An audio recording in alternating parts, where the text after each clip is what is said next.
What's up, YouTube? And welcome to the next episode of my console collection series. Today we're going to do a video that I thought I had done years ago, and apparently I never did, and that is to cover my US Sony PS2 library.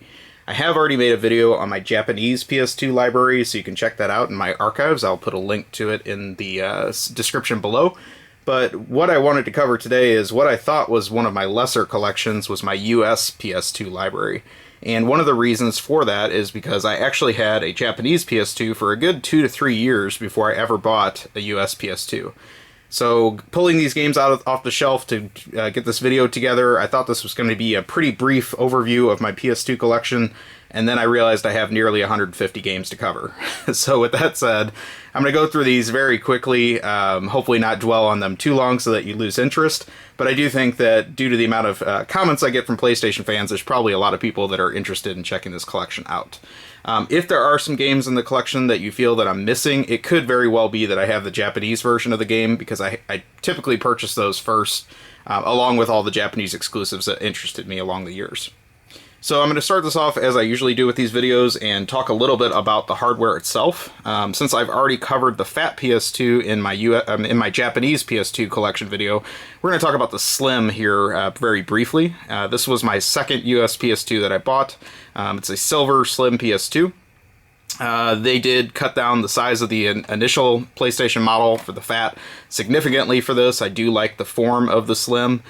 You do get the USB ports still on the front. I do think the PS2 was the first system to have USB ports, which is something we would take for granted completely today. You still get the memory card slots, which are obviously backwards compatible with the PS1 memory cards as well as the PS2. And then very simple, top-loading system tray here for the discs. So very simple, unique design. You still get the, kind of fins on the side like the original PS2 had. The back has been cut down significantly, so you lose the expansion bay that the fat system had that you could put in the little used PS2 hard drive. But this one still does have the network connection that you can hook up to it for a wired connection. You've got the digital out here for the optical audio or whatever it is, that format that like nobody ever uses anymore. You have your typical Sony AV multi-out, and then the AC in, which is unique even on this very late version of the PS2 Slim. The earlier version had a power brick that you had to plug in, and this one just uses the simple AV cable with no brick included. So this is the, what is this, a 9000 series, so a very late version of the hardware, but they also was a Slim that had a slightly different power supply. So just some notable things there. You can obviously sit the system vertically as well, and what I like that is true to the original is you can also turn the PlayStation logo vertically whichever side that you have it set to. So just a nice little Easter egg there that a lot of people may not be familiar with. As far as the controller for the system, nothing really that much to talk about. It's the Sony DualShock 2 controller, which had the just simple badging there on the top there. This is DualShock 2. Basically had the exact same form factor as the PS1 DualShock. The only difference with this one is it had the pressure-sensitive buttons, which were used in like some racing games and things like that, but I would say most games didn't take that much advantage of it. So PS2 DualShock 2, very functional controller, but still had some of the same issues as the original DualShock, such as a not very comfortable D-pad and, just very much an evolution, not a revolution, is what I would say about this controller. So that's a little bit about the hardware that goes with the system, but as you guys probably came for this video for the games, let's go ahead and get on with it and just really talk about my library I have for the US hardware. So we're going to go through these in alphabetical order. Again, I'm going to try to go very quick. If I see something particular that strikes me, I'll talk about it. I guess the one other thing I want to say about the PS2 is when the system came out, I was still very much into the Dreamcast. I looked at the games that were coming out for the PS2, like Fantavision, and when I compared it to what I was playing on the Dreamcast at the time, like Jet Grind Radio, I just saw it as a major step back. So it took me a long time to warm to this console, and that really influenced the games I bought down the line. A lot of these games were much later releases that came out several years into the PS2 lifespan when it really took off. So we'll go ahead and get started. First game I'm going to talk about is one you don't see too often. This is Aero Elite Combat Academy. It is a Sega title. What got me interested in this game is it is a AM2 developed game, which is usually like an instant buy because of their very arcade nature. Unfortunately, this one's still very flight simish, so if you're going into this expecting an afterburner game, it's not really what you're going to get, but it does exist, and not a real common one to find. Next we have Ape Escape 2. I would say I liked Ape Escape on the PS1, but it wasn't really one of my favorites. There are other Ape Escape games for the PS2, but this is the only one I ever bought.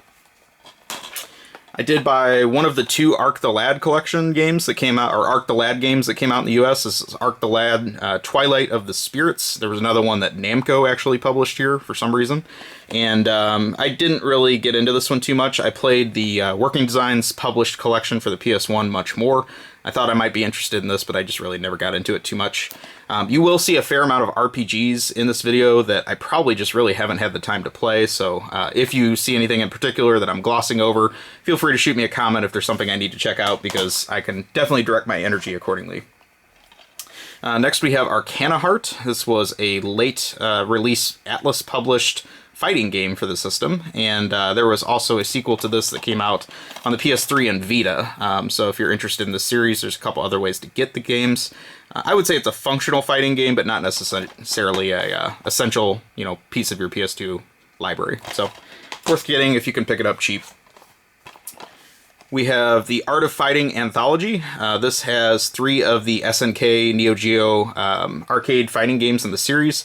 There are several of these SNK arcade collections that had Neo Geo games on them. I tried to get them all. I'm not sure if I have them all or not, but you're going to see several of these in the video. So if you like Neo Geo games, these are worth getting. They're not necessarily perfect conversions with, just some little things here and there that might bother you, but they are definitely worth getting because you can get a lot of games for very cheap. Much cheaper than tracking down like AES versions of those games. Next we have Bloody Roar 3. This is the sequel to the animal transformation fighting game that Hudson Soft actually created. And this one, I would say, actually sold pretty well. The first 2 games were on the original PlayStation. I actually thought the first game in the series was really unique when it came out, and I played it a lot at the game store I worked at the time. But by the time it got to this game in the series, I thought it was getting a little bit just more of the same. So lost some of the things that made it unique, but definitely still worth picking up if you're interested in a cheap, different fighting game than something like Tekken or Street Fighter. We also have the last game in the series, I do believe. This is Bloody Roar 4, and this one is a little bit more difficult to find. Hudson actually published this one themselves in the US, and I would say that's one of the reasons this one got a lower print run than the one that Sony put out. So if you are really into the series, you can track this one down. This one's been starting to go up in price a little bit, but I can understand it because I would say this one's a little bit more difficult to find. All right, next we have one of the big ones on the PS2. This game has absolutely gone crazy in price lately. I kind of understand why. This is Blood Will Tell Tezuka Osama's Dororo, if I'm saying that correctly. It is a very interesting, very feudal Japan samurai tale type of thing with a lot of fun action.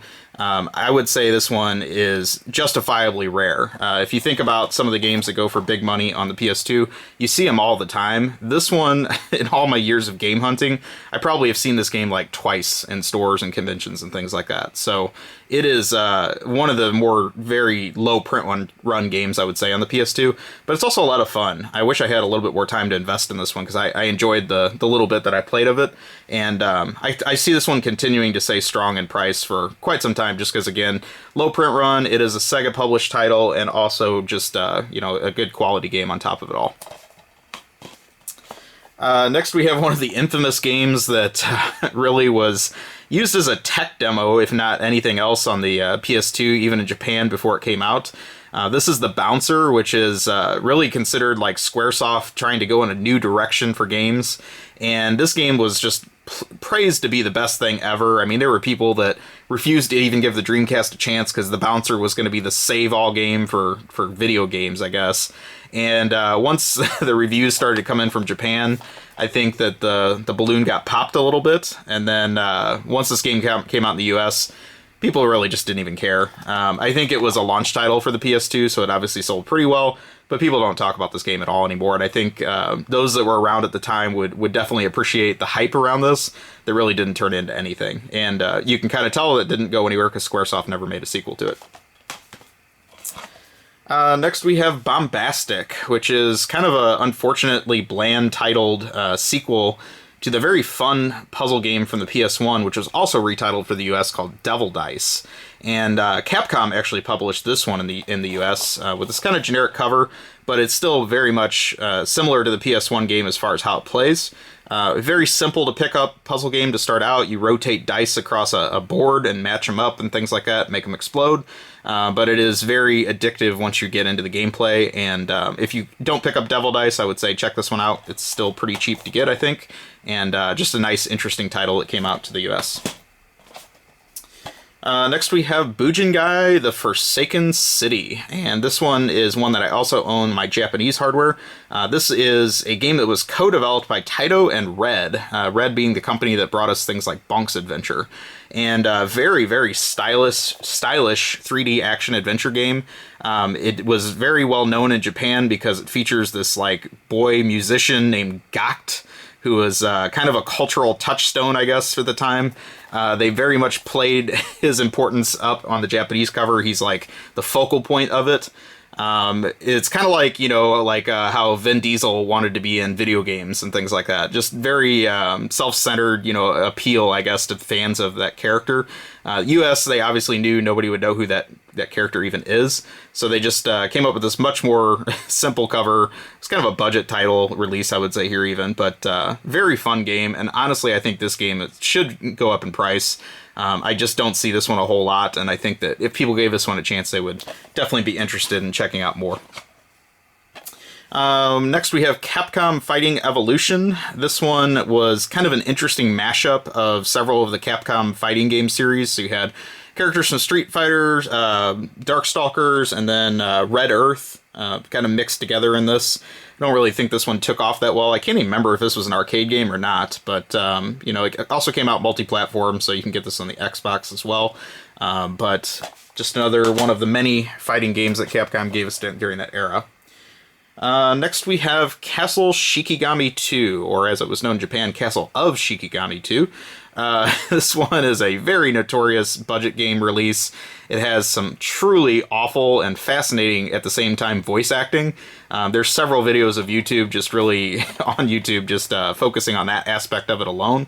But a decent shooter, but I think it being a budget price title is where it belonged. I would feel very offended if I paid full price for this, even if I had the Japanese version. So this series has been around for quite a while. There's a lot of different variants of it. If you need a game in the series, this one's as good as any, I guess, to start with. But more known for its infamy than being a truly good quality shooter. Next we have Chaos Wars. This is one that I've never invested any time in. It seems to be kind of a low-budget JRPG. I want to say this was the one that was like a GameStop exclusive, so I picked it up thinking that might be rare in the future or something. I wouldn't say that's the case at all. There seems to be plenty of these out there. But, you know, just one to add to the pile that I probably won't ever invest time in.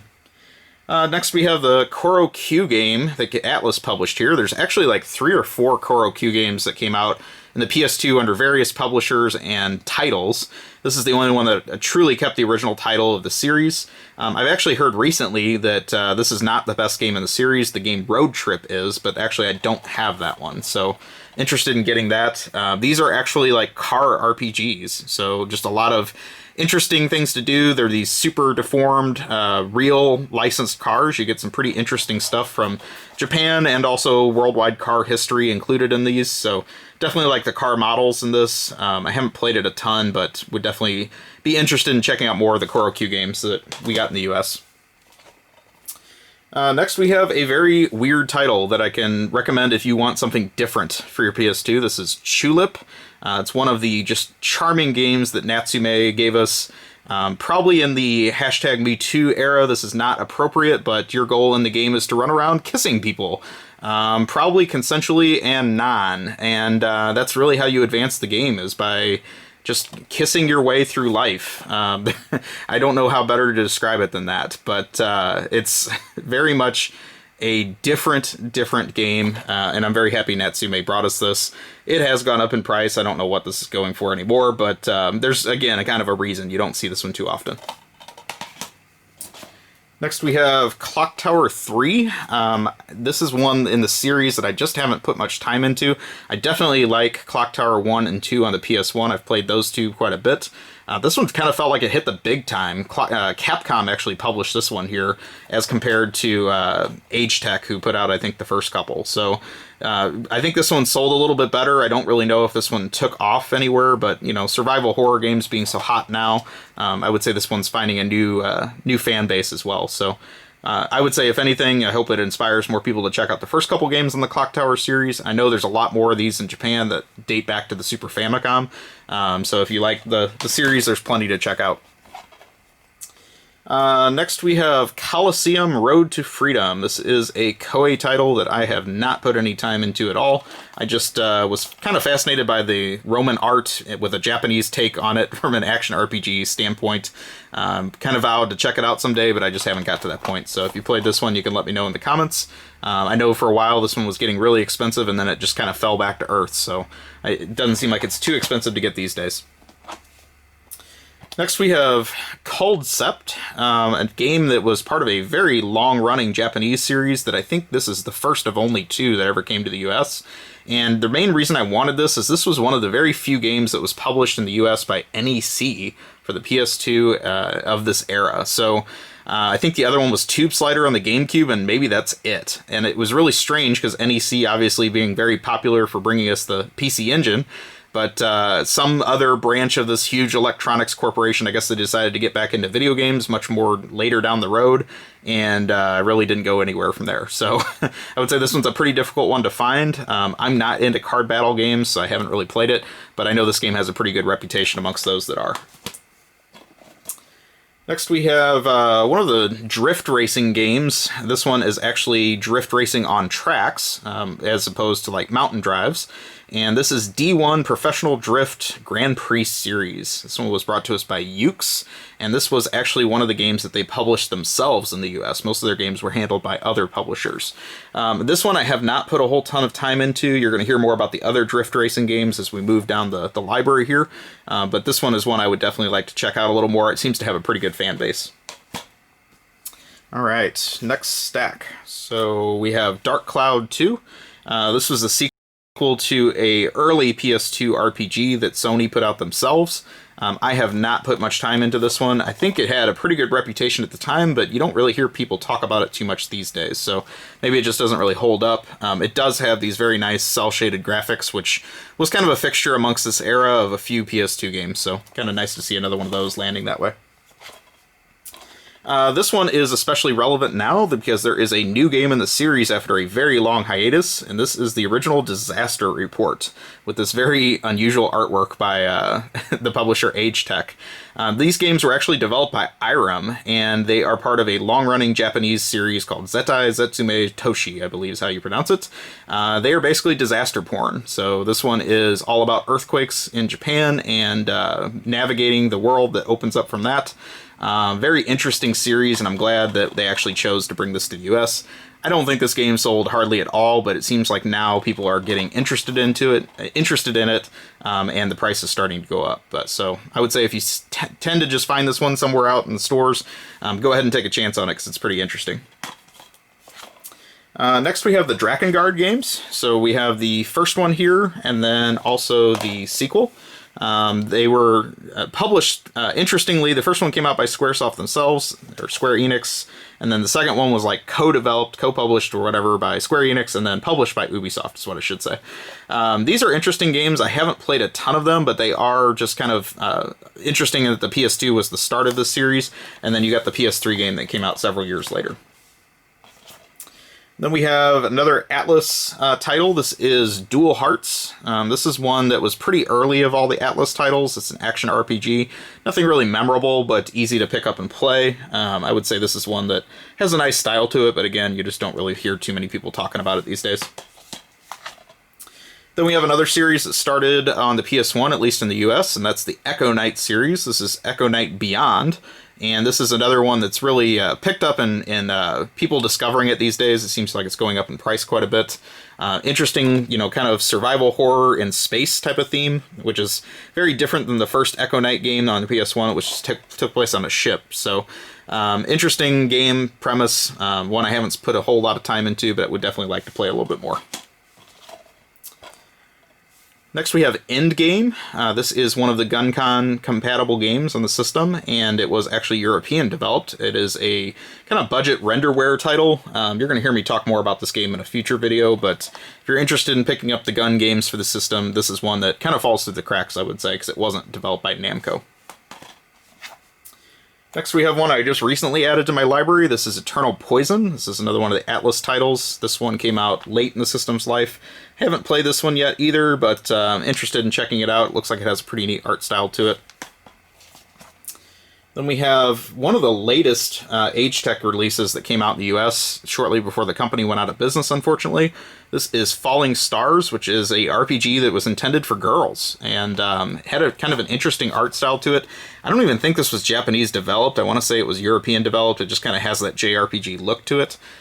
Could possibly be Korean. I'm not sure. I need to look into that. But it just has a slightly low-budget appearance to it, although it's obviously an interesting market that they were going after for this game. This one really hasn't taken off in price, but at the same time, I just don't see it a whole lot. So, seems to be a lot of unsold new copies of it out there as well, though, is what I would say. Next, we have a series that I really enjoy. This is the Fatal Frame series. This is Fatal Frame 3, The Tormented. This one, unfortunately, I've played the least of the series. You can also get Fatal Frame 1 and 2 on the PS2, but I prefer to have those on the original Xbox. I think they look a little bit better, and that's true of a lot of games you might be saying are missing from this video, is I may have them on the Xbox. I would say if the option exists to get these games on Xbox, in most cases I would prefer to have it on that system. But these are genuinely spooky games that have just this great camera perspective that you take pictures of ghosts along the way and explore and things like that. So I would say if I get some time, I would definitely like to play this one because I enjoyed Fatal Frame 1 and 2 quite a bit. Alright, some more of the SNK Fighter collections. We have Fatal Fury Battle Archives Volume 1, and then we also have Fatal Fury Battle Archives Volume 2. So each of these, I think, have 3 games in the Fatal Fury series. This one has the 3 Real Bout games. And just, again, another great way to pick up a lot of Neo Geo fighters at a very low price. Then we get to, like, kind of the theme of Dreamcast games that later came to the PS2. Probably not quite as well as the Dreamcast versions, but interesting that they came out at all. This one is Ferrari F355 Challenge, a notoriously hard racing game that came out in the arcades with a great 3-screen setup. I love this game on the Dreamcast. By the time the PS2 version came out, I just picked it up because it was cheap, but I didn't really invest a whole lot of time in it. Interestingly, Sega published this themselves in the US, but I don't think they made very many copies because you just don't see this one that much. Just being that I love Ferraris in general, I picked up this title very cheap. This is Ferrari Challenge. It is not that good, but Ferrari kind of signed exclusivity agreements that they only wanted their cars to be in standalone games, so you don't see a lot of Ferraris in other popular racing games, so it was kind of the only way you could get to play these. And it did have some classics like the F40, which I think is what made me buy it. It was basically that screenshot on the back. Next we have Final Fight Streetwise. This was a very short-lived revitalization of the Final Fight series that tried to make it just real tough and modern and all this and that. Just kind of went a little too extreme. I think this was a US-developed game. It's not very good whatsoever, and I would probably like to trade this up for the Xbox version, just if I ever get a chance. This one featured soundtrack by hot artists like Slipknot and Nappy Roots. So, just seems to be going for a very different market than the original Final Fight games. But the one redeeming thing about this is this one has the original arcade Final Fight as an unlockable. So, if you can tolerate playing the new game long enough to unlock the original, I guess it's worth picking up for that, even though I've heard the emulation's pretty poor. Next we have Finny the Fish and the Seven Waters, and let's just talk for a moment about how precious that cover is. Natsume, you are just such a charmer. I just love Natsume published games. I don't know why. I think that whatever technical shortcomings their games have, it's so winful just seeing something like that compared to just what we just saw with that Final Fight game. Wow, this just really brings the PS2 back to life. This one you actually play as the fish, so you have all these fishing games, but this one is like a fish adventure game, and I haven't got too into it, but I just really want to play this game, just seeing a game like that on my shelf, so I may actually play that after this video is over. We'll see. Moving in a very different direction, we have a firefighter sim. This is a Konami game, Firefighter FD18, or Department 18, I guess. And very interesting. I like playing this game. I haven't put a ton of time into it, but I've just kind of noticed a theme that these firefighter type games that came out over the years, many of them are actually pretty cool sims. So would like to play this one a little bit more as well. Next we have Forever Kingdom, another Agetec published title. This is a FromSoft game. I think this one is kind of a sequel to one of the other FromSoft games that came out early in the PS2 life. I can't remember what it's called. I never purchased that one, so I can't really compare it. Again, one I just haven't put a whole lot of time into, but I think this one does have some fans out there, and I do think it has a nice artwork on it, so I'll give it that. Next we have Galactic Wrestling featuring Ultimate Muscle. So this was those muscle figures brought back to life with I think a Fox cartoon show in the early 2000s that was short-lived.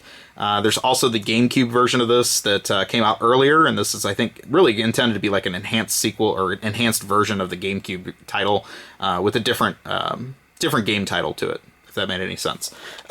I'm not really into wrestling games, but I liked the cartoony appearance, and I used to have some of those little muscle toys when I was a kid, so just decided to grab this one cheaply one day, and then all of a sudden this is an expensive game now, so good one to grab if you're out in the wild and you see it cheap. Next we have Ghost Hunter. This is one that I haven't played a whole lot, but another one of the survival horror titles that probably didn't sell all that well when it first came out, and now everyone seems to want these, so be interested to try that out someday if I get some time. Next up is another one that's really taken off lately. This is God Hand, Capcom title by Clover Studio. I think they were the same division that made things like Beautiful Joe. And very stylish game, one that I just haven't put a whole ton of time into it. It was intended to be like just like a modern beat 'em up, I guess would be the best way to put this, but with a kind of a little more in-depth story than your average beat 'em up. So I understand why this one has its fans. I would like to play this one a little bit more. It seems to be just one that's going to be a little bit more difficult to find in the future as well. All right, time for some shooters. So we have the Gradius 3 and 4 collection. This one came out really early in the PS2 lifespan. It might have even been a launch title, if I remember correctly. These were very dated games by the time this came out, so it was interesting that this was, considering a selling point for the PS2, but for shooter fans, they hold up okay. I'm not the biggest Gradius fan, but can definitely get into this one. If I just need something to play, simple, easy to pick up and play. And then we have the one that was a little more technically advanced. This one is Gradius 5. My understanding is this one is a system exclusive and just really ramps things up quite a bit more for what the PS2 can really do. This one is a little bit more difficult to find, so very happy to have that one in my collection. Grabbed that one quite a while ago. All right, next we have Graffiti Kingdom, which is a very little-known Taito-developed game, and it is kind of like Pokemon, but you draw your own monsters before putting them into battle. So it has just this very detailed art kit program in the game, I guess. I do love that there is a little bubbling on the back that one of the creators drew as an in-game fighter. I wish that was preloaded in the game. There's also a Space Invader on there, so just little touches like that, you can tell that this is truly a Taito game through and through. However, this was one of the final games published in the US by Hot B, a very little-known publisher that's been around since back in the Nintendo days, NES days. This is another one that's really starting to take off in price right now, and I can understand why, because you just don't see this game out in stores very often. The other thing I've noticed about a lot of these that are out on the market is it seems like Blockbuster had a lot of these as rentals, so you'll see a lot of ex-Blockbuster copies in their cases with possibly missing manuals and stickers on the discs, things like that. This is just a nice original retail copy of this, so very happy to have this one. Then we have Grandia Extreme. I definitely liked Grandia 1 and 2. By the time I got to the PS2, I just kind of lost interest in the series. I don't know why. So I really haven't put much time into this one, and I also haven't bought the other Grandia games that came out on the PS2.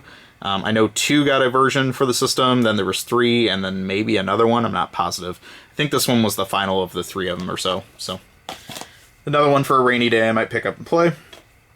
Then we get into one of the first games I ever played for the PS2. I played the Japanese version of this game and thought it was really cool. I played it at a friend's house, and it was a very memorable experience when he got this for his Japanese PS2. This somehow got a release in the US. It's a very, very weird title. This is Gitaru Man that Koei, of all people, put out. Koei was really starting to stretch themselves in the PS2 era with some stuff that was far outside of their typical war game releases that they put out over the years. Alright, so next we get into 2 games that I genuinely enjoy for the system.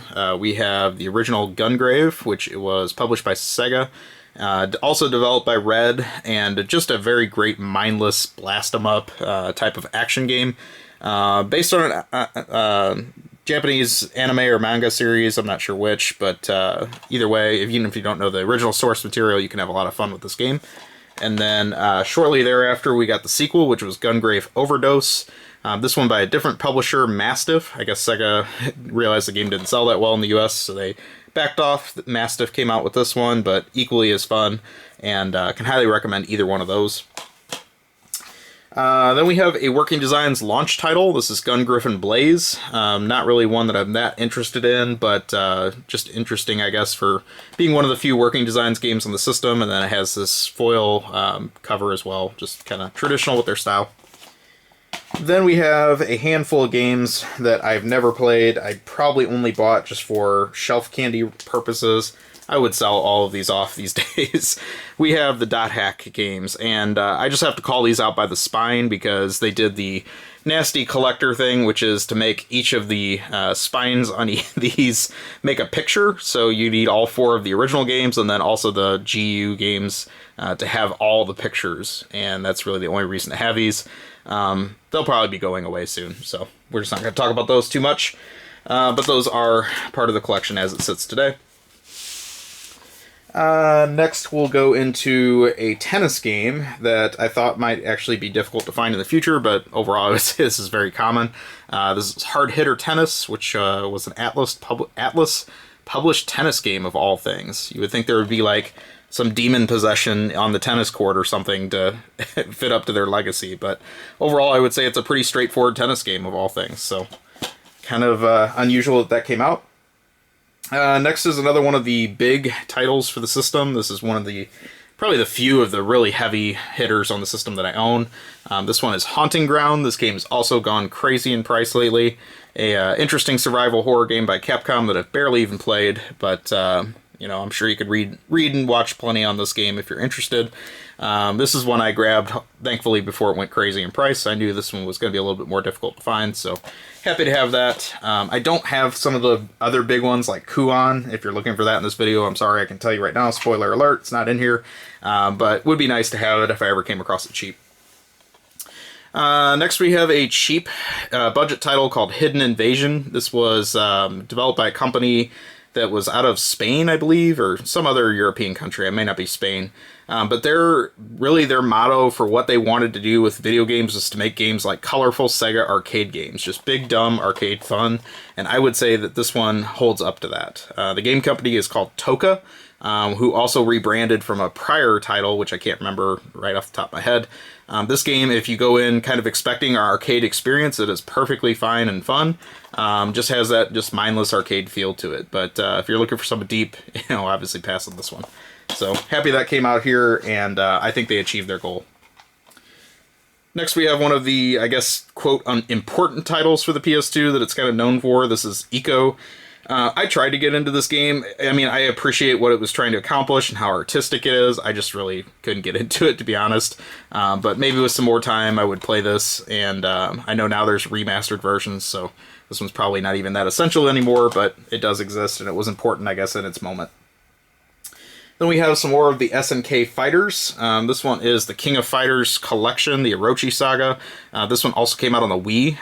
It seems like a lot of the games that SNK Play More was putting out were co-published on the Wii and PS2 and sometimes the PSP. Those seems to be their 3 platforms of choice. This one does give you several of the King of Fighters games from 94 to 98, so a nice little collection, easy way to play those, and just, more of the SNK Neo Geo stuff that you can get for your PS2.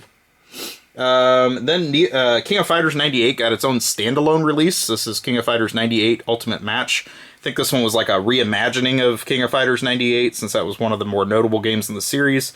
And I haven't put a whole lot of time into this one, but a different publisher released this one here as well. Then we have King of Fighters 2000 and 2001. This was a 2-disc collection.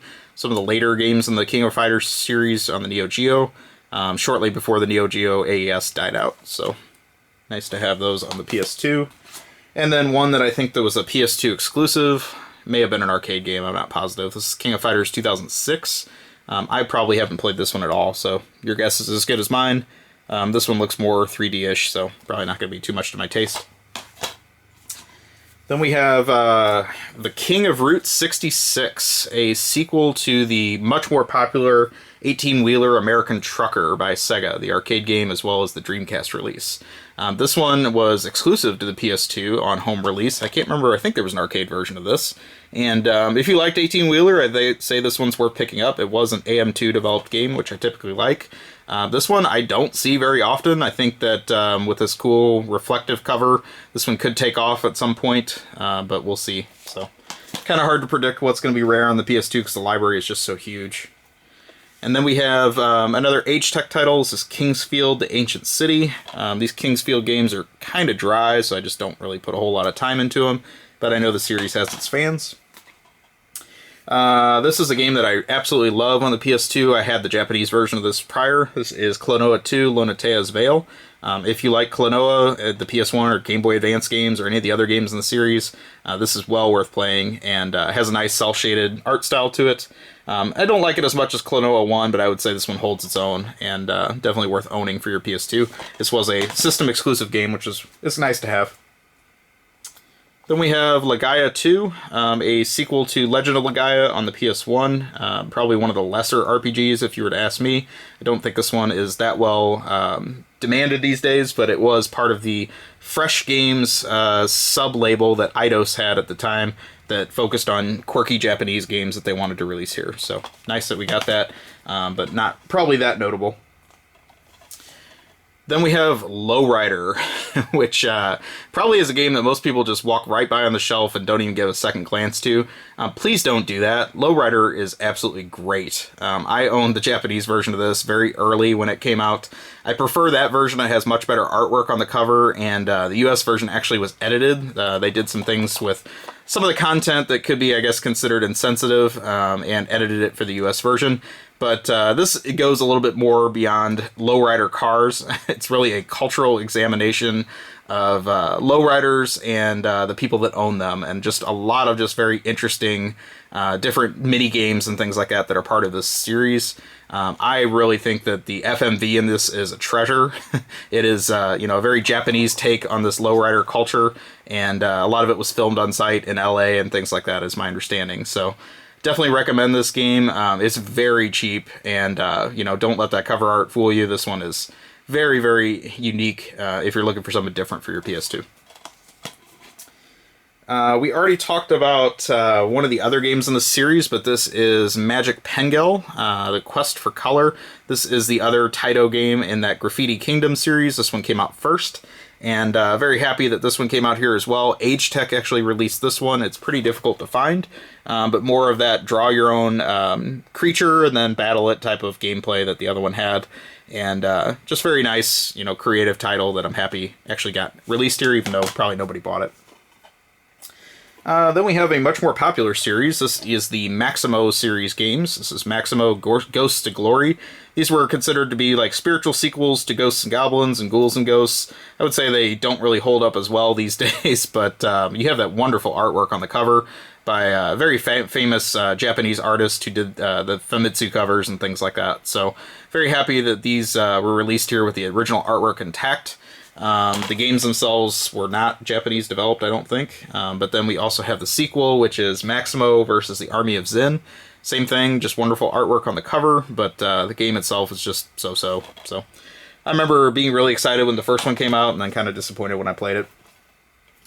Then, of course, what PlayStation console would be complete without some Mega Man titles? So we have the Mega Man X collection. This one has 7 of the early Mega Man X titles included. This one is actually still sealed. I was holding on to this one thinking it would go crazy in price, and then, if anything, it's probably gotten cheaper over time. They must have really way overproduced this title, and you can also get this on the GameCube as well. Then we have the ones that were exclusive to the system. So you have Mega Man X7. This one is just kind of so-so. They really were trying to make it more 3D and with mixed results. And then Mega Man X8, which I would say is even less enticing. Same story applies here, but those are unique to the system. And then another Atlas RPG title is Metal Saga. Another one that I've put very little time into. Has nice artwork on the cover, so if you're into those, another one to check out. Then we'll get into one of the best collections on the system. This is Metal Slug Anthology. So SNK Playmore was just really churning out these Neo Geo collections, and this one is great because you get Metal Slug 1 through 6 and also X all in one package. And those games were typically sold as standalone, so it was very good value to have all of those mixed together. You can also get this one on the Wii, but it had kind of a funky control scheme that you couldn't completely override. So even if the graphics don't look quite as nice on the PS2, I would recommend this version. I think easier to play with the DualShock 2 controller. And then we get back to Charming Natsume and Metropolis Mania 2. There's also a part 1 that came out in the US. This one's kind of like a, Sim Japan type of game, I guess would be the best way to put it.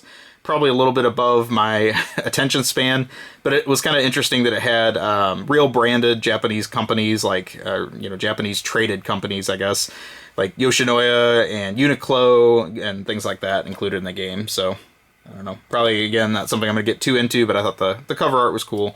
Decided to grab it for that. Then we have another of the Fresh Games releases. This is Mr. Mosquito. This is the one of the 3 or 4 that they put out that most people want today. Very, very unique game for the PS2 that I think probably only came out in the US because it had such frequent press as a Japanese title as just being such a quirky release. And then so many people were curious about it, it finally got released here. There was also a sequel to this in Japan that we never got. Unfortunately, this one didn't sell all that well, but I think this one is pretty desirable today. And you get to play as a mosquito and sting people. I mean, what more could you want in life? Then we have another one of the, unfortunately, horrible budget titles with just very generic artwork. This is Mobile Light Force 2. You can also get Mobile Light Force 1 on PS1 with the exact same artwork, even though they are completely different games. Go figure. This one is... I can't remember if it's part of the Shikigami no Shiro series. I think it's the first Shikigami no Shiro game. Or Castle of Shikigami game. I don't know. But either way, or maybe it's Cyberia, or I don't know. It's one of those Japanese titles. It's not like a first-tier game. You can get this one cheap, and they made a ton of these, so if you have to have shooters, you have to have that, I guess. Then we have a Koei sim that I've never really played. This is Naval Ops Warship Gunner. I don't really know why I bought this, but, just if you're like into those heavy Koei sim games, there's one of those for you. Here we have Neo Contra. This was one of the 2 Contra games that came out in the US, and I don't think this one is too fondly remembered, but I would say it plays okay. I think this one gets kind of an unfair rap, and if you liked Contra Shattered Soldier, I'd say this one's worth grabbing as well. We have Neo Geo Battle Coliseum. I think the intention was this is kind of like that Capcom game, as kind of a mashup of all the Neo Geo and actually even SNK characters. Like you could play as Marco from Metal Slug in this and things like that. All in a fighting game. I don't think that this one's all that popular either, but for some reason I have it. Then we have a very Japanese game that Namco, for some reason, decided to release here. This is Nightmare of Drago, Fushigano Dungeon. I don't know if I'm saying that right. This was a spiritual sequel to the old Draga arcade games, of which there was a couple of those in the early 80s. And I would say if you played those, they're worth playing. It's very technical style gameplay, I guess, would be the best way to describe it. But they did a nice job of modernizing this for, a modern console, considering what they had to work with a very basic early arcade game. Then we have Nightshade, which is a little-known game of the Shinobi series starring a female ninja, or kunoichi. Really like this game. It's incredibly stylish. I don't think this game gets talked about enough, and I think that even though the first Shinobi game on the PS2 was not the most well-received, I think this one was a great sequel that just, unfortunately, not a whole lot of people bought. Then we have Ninja Assault. This was one of the GunCon 2 games, and you're going to see me talk about this more very soon. But just very interesting light gun game. It was an arcade title as well that came out on the PS2. Then we have another one that's gone crazy in price lately. This is Obscure. It's a survival horror game that I've played very little. I also own this on the Xbox, so I was thinking about selling my PS2 version because this one goes for more, but probably isn't as good as the Xbox version, if I had to guess. And overall, this one is really spiked lately, but at the time I got it extremely cheap. Then we have Odin Sphere. This is another one of the Vanillaware design games that just has a beautiful appearance to it. I've actually played the Odin Sphere sequel much more on the PS3, I think is the one I have it on. No, I have it on the Vita. I'm so confused. The sequel I played a lot more on the Vita, but this is where it got its start, and I would like to go back and actually play this one at some point. I would again say this is not the best of the Vanillaware titles, but it has their style that they're known for, beautiful 2D graphics. Then we have Okage, Shadow King, which was a very early first-party released RPG-ish type game, I guess, by Sony. Just had a nice, interesting premise to it, and I think this game got some nice reviews at the time it came out, but again, just didn't really translate to a whole lot of sales. So if you're interested in something different with an early PS2 library, that's worth getting.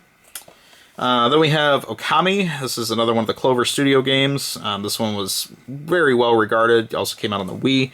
I have just not put time into this, and I know now there's obviously remastered versions, so I may upgrade to one of those at some point, but I know that game has its fans as well. Here we have Outrun 2006 Coast to Coast. This game is absolutely incredible, however, not on the PS2. The system to own this game on is definitely the Xbox. The game was originally built on the Xbox arcade hardware, the Chihiro, and just looks and plays so much better on that system. But seeing that the price of that one has gone absolutely bonkers, and even this one is starting to climb now, this is worth picking up just as a secondary game, I guess, but I do own the Xbox version, so I typically just play it on that system. Absolutely love this game, though, and can't recommend it highly enough. Love the Outrun series in general, but I just think this was how to do a sequel very well, much later than the original arcade release. Then we have Parappa the Rapper 2. This one had this cool foil cover, even as a first-party Sony release. Kind of looks like the Working Designs games. Obviously, the first game in the series is very, very well known with its legacy. This game, nobody cares about. It's the best way to put it.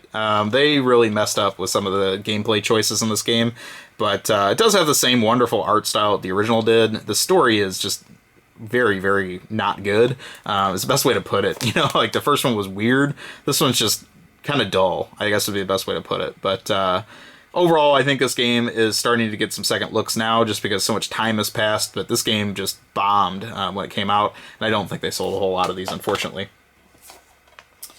Next we have R-Type Final, which was intended to be the very last game in the R-Type series. However, R-Type Final 2 is coming out soon. Go figure.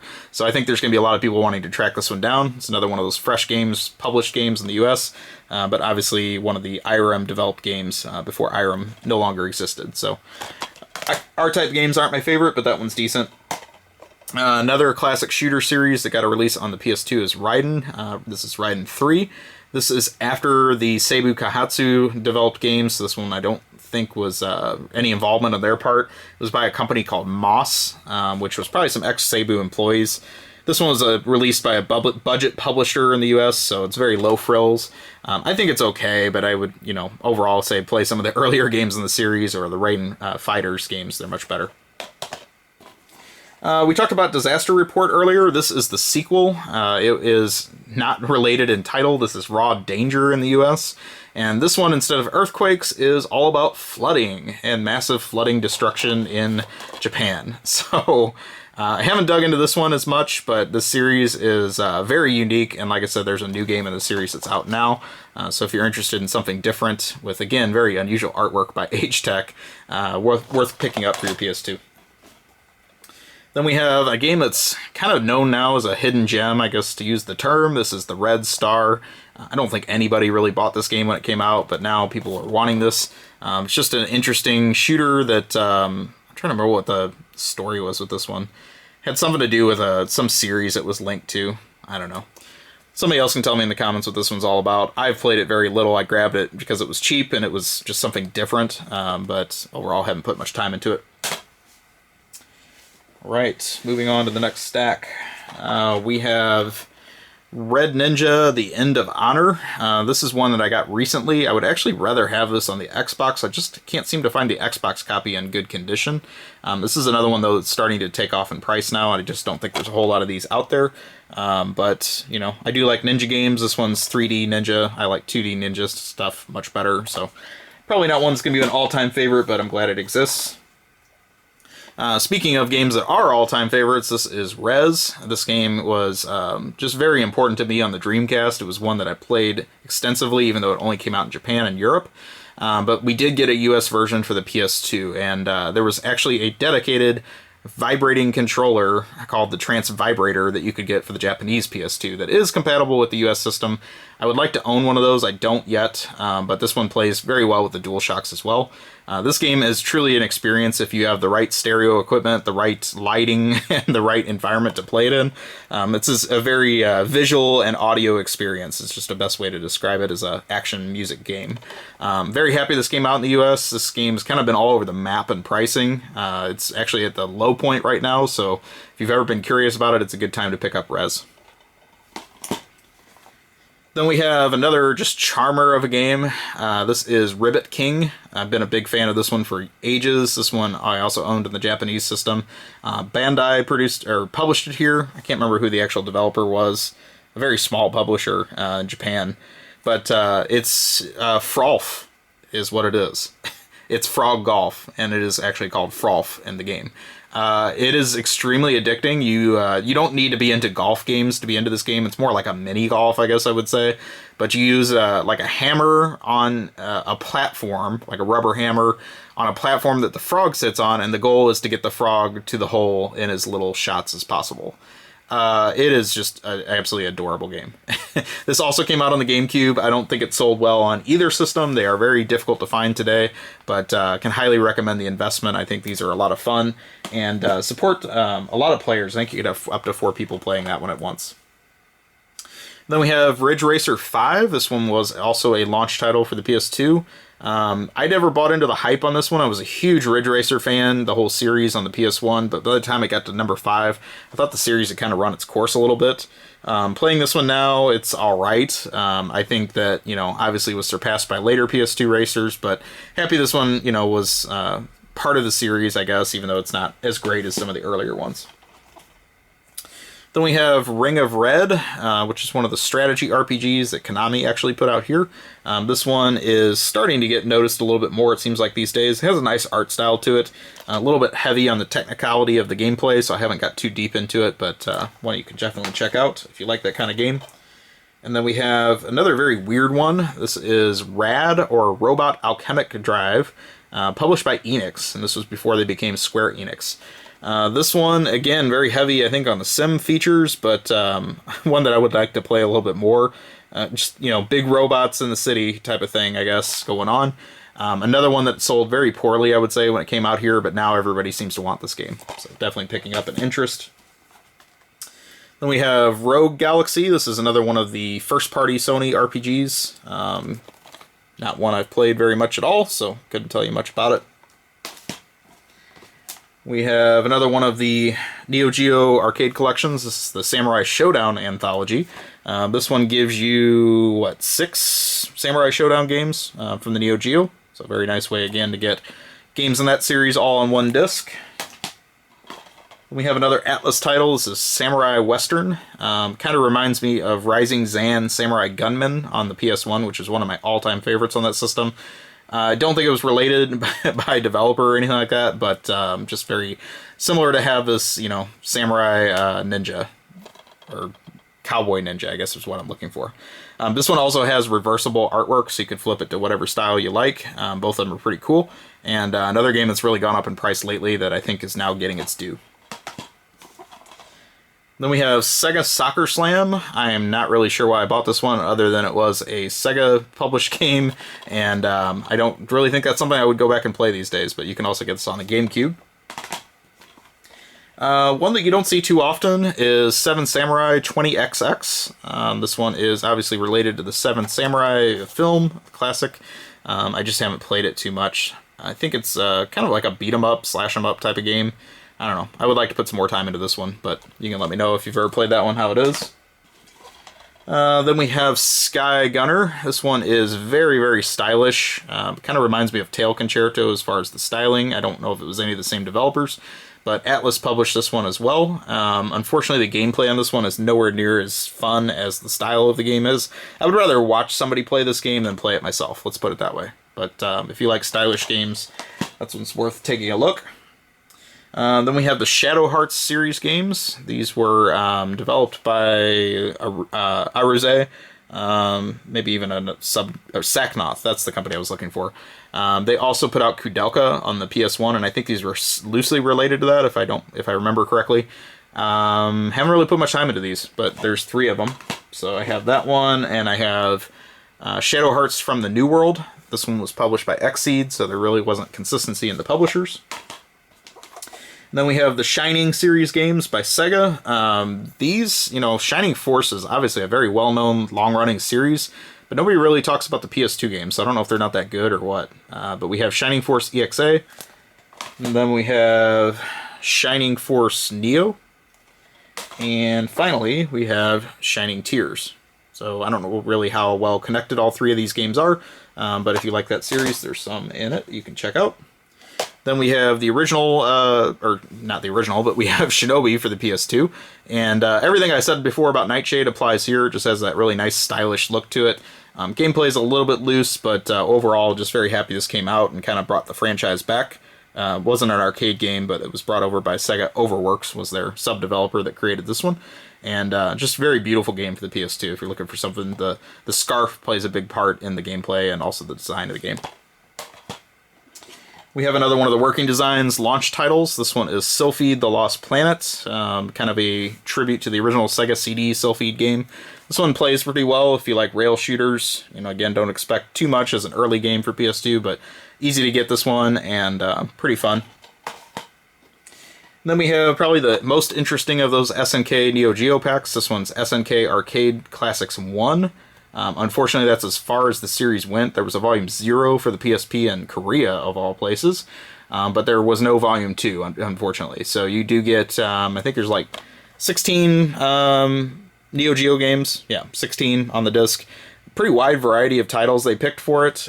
Some ones that are, you know, a little bit more interesting, like Neo Turf Masters, Burning Fight, the original Metal Slug, Magician Lord, things like that. So very nice, well-rounded package of Neo Geo titles you can pick up for PS2. Also came out on the Wii.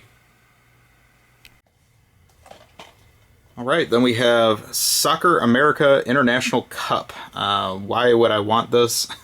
So this was another one of the few Hot B published games in the US for the system, but this was also actually a Taito game. So just based on my fascination with Taito stuff and needing to own all their US published stuff at least, I decided to grab this one. You don't see it very often at all, but I don't really know if it's taken off. But it is actually a Taito soccer game, so interesting to have it for that purpose. Then we have Soul Nomad and the World Eaters, one of the NIS games for the system. Have not played this one whatsoever. I'm sure it's highly technical like most of the NIS games and probably something that would turn me off. So I don't really know why I bought it, but I have it.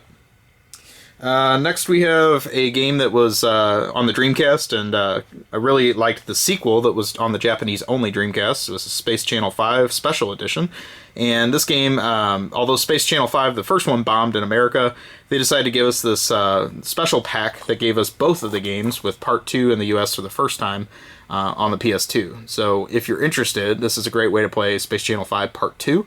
that has the very interesting Michael Jackson cameo in it as well. So very cool that Age Tech released this. Sega even passed on this themselves, but very happy that more people could play this game on the PS2. Then we have one that fell off the radar for a really long time. This is Spy Fiction. This was by a famous developer. I can't remember his name, but Swery, I think that's how you say his name. If you played his other games, you'll be kind of know what you're in for with this one, but this one is Spy Fiction. It has been taking off lately, and I can see this one continuing to rise as more people discover this one is out on the PS2. Then we have Steambot Chronicles, and of all the Atlas published titles, this one's probably one of my favorites. This was also an IREM developed game, and it was called Bumpy Trot in Japan, of all things. It has these cute little cel-shaded mechs that you play in, and just really has a nice storyline to it.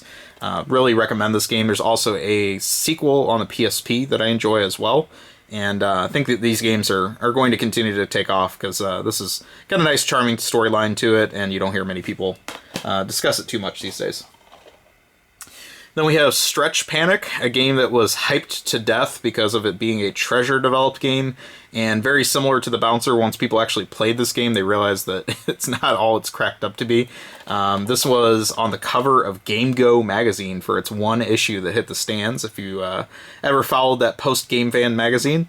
And overall, I would say most people were extremely disappointed, even those super Treasure fanboys that had to admit that not everything Treasure touches turns to gold. So worth having for curiosity purposes, and that's about it. Then we have Sub Rebellion with this very ugly cover on it. This is actually another IREM developed game for the system, of which there's a few. And this one's also pretty interesting to play if you manage your expectations. So happy that one came out here as well. We have some more GunCon 2 games. This one is Time Crisis 3. Picked this one up recently and can highly recommend it. Also have Time Crisis Crisis Zone. This one came out after, but it's not as good as Time Crisis 3. We get into the Tokyo Extreme Racer Drift 2 series. These were based on a Japanese series called Kaido Battle, which I own extensively on the Japanese PS2. Absolutely love these games. This one was Part 2 in the US, but I think Part 3 in Japan. They kind of had a convoluted numbering system as far as how we got them here. Can highly, highly recommend this game. It's very deep, drift RPG, I guess, type of game. And really got into this when these first came out. So regardless of your feelings on drift racing, they just play well, have a nice, just progression of parts and things like that you can upgrade in the cars. And then we have the other thing that the developer Genki brought us, which is Tokyo Extreme Racer 3. I think this one was Shotoku Battle 01 in Japan, which I also own on the Japanese PS2. Really like this series as well. This one has a longer history, and this was their original series of midnight racing on the Tokyo highways. Same thing applies here. A lot of car upgrades, just a lot of character to the cars and the gangs in the story. So I can highly recommend this one as well. This one you can get pretty cheap. Then we have Trapped, which is the spiritual successor to the Tecmo's Deception series. This one I don't really think did that well. Probably separating it from the Deception title didn't do it any favors. But if you like that kind of trap setting gameplay, it's worth checking out for sure. Another Atlas title which I have not played is Suganai Atonement, and this is another RPG. I can't really tell you much about this one at all, but this one came out pretty early in the PS2 lifespan, so I don't know if it's all that great in retrospect. Another very weird title by Capcom is Under the Skin. Really hard to describe this game. It has cameos from a lot of Capcom characters, including things from Resident Evil, of all things, in this very quirky title. And Capcom was really putting out some weird stuff in the early 2000s. They toned it down from there. We have Vampire Knight, which is another GunCon 2 game. This one was actually developed by Sega, but published by Namco, and was an arcade release as well. Victorious Boxers 2 Fighting Spirit. So these are part of the long-running Hajime no Ippo series in Japan, and a few of these came out here. I was interested. I would say they're a little difficult to get into, but if you want something in the series, they're not too expensive to grab here. We have the little-known Virtual On game that came out on the PS2. This is Virtual On Mars. This one is a system exclusive, I do believe. And if you like Virtual On games, it's well worth getting. I don't know if they ever put out a twin stick to this one in Japan. Obviously didn't here because it didn't sell all that well, but would be interested in seeing if that exists. We talked about the first game in the series earlier. This is Warship Gunner 2, another one of those Koei Sim naval fighting type of things or whatever. I don't know. One of those I just haven't played too much of. Another series I like, but haven't played extensively, is the Way of the Samurai series. This started on the PS2 and has gone to a lot of different platforms from there. So we have the original here, and then the sequel, which Capcom published, even though they didn't develop it. So this one has a much better artwork on the cover. So it's Way of the Samurai 2. And then we move into another series that started on the PS1 that has really gone crazy on the PS2. We have the Wild Arms games. So here is Wild Arms 3. Followed shortly by Wild Arms 4. Now Xseed is publishing it. And then in a deluxe box, we have the cool artwork for Wild Arms 5. This one comes with an art book, I think. Pretty sure this is the only way this was sold. I don't think there was just one sold without the book. So got this nice package here. And then one that was published differently by Agetech is Wild Arms Alter Code F, kind of a side story game. I've played a little bit of these, but just not enough to really give a fair judgment on them. But if you like the series, there are plenty of Wild Arms games for the PS2, is what I can say. And then another Neo Geo collection, we have the World Heroes Anthology. This one has, I think, 4 games in that series. So again, just more of the same. Neo Geo fighters brought to the PS2 in these handy compilations. We have the Yakuza series, which obviously is still a huge hit today and got its start on the PS2. This is the first game that came out in the series. And then we also got the sequel on PS2, Yakuza 2. This one used to be incredibly hard to find, but then it got a reprint, so I think it's a little bit easier to get now, plus it's probably been remade a million times by now on newer consoles. And we are getting close to the finish line, so thank you for your patience in getting through this huge library. We have Ys, the Ark of Napishtim, if I'm saying that right. I definitely like the Ys games. This one is also on the PSP, so you can decide which one you'd rather play it on. Really nice graphic style in this game, and if you like those just Falcom action RPGs, I think you'll be well acquainted with the series and enjoy this one as well. And then the last game, and the biggest box of any of these, is Yanya Kabbalista City Skater, a Koei game when they were on this weird graphics side project games that they were making that deviated greatly from their style. This one is very stylish as well, has cel-shaded graphics, and what makes this one have this big box release is it came with this little fingerboard controller inside the box. So the idea was you would put that on your DualShock 2 and hold it at this funky angle to simulate a skateboard. I wish things like Tony Hawk supported it, but they don't. So this game never got a sequel or anything like that. It actually played pretty poorly, but it looked cool and had this unique big box. So that is it. That is my US PS2 library. Again, thank you for your patience in watching this long video if you've made it this far. Please tell me in the comments what your favorite PS2 titles are. With the library being so huge, I'm sure there's things that I'm still missing. So you can fill me in if there's anything else that I need to get on this system. Overall, thank you guys very much for watching. Please take a moment, like, comment, subscribe, let me know what you think. And I will talk to you soon. Have a great day or night, wherever you are.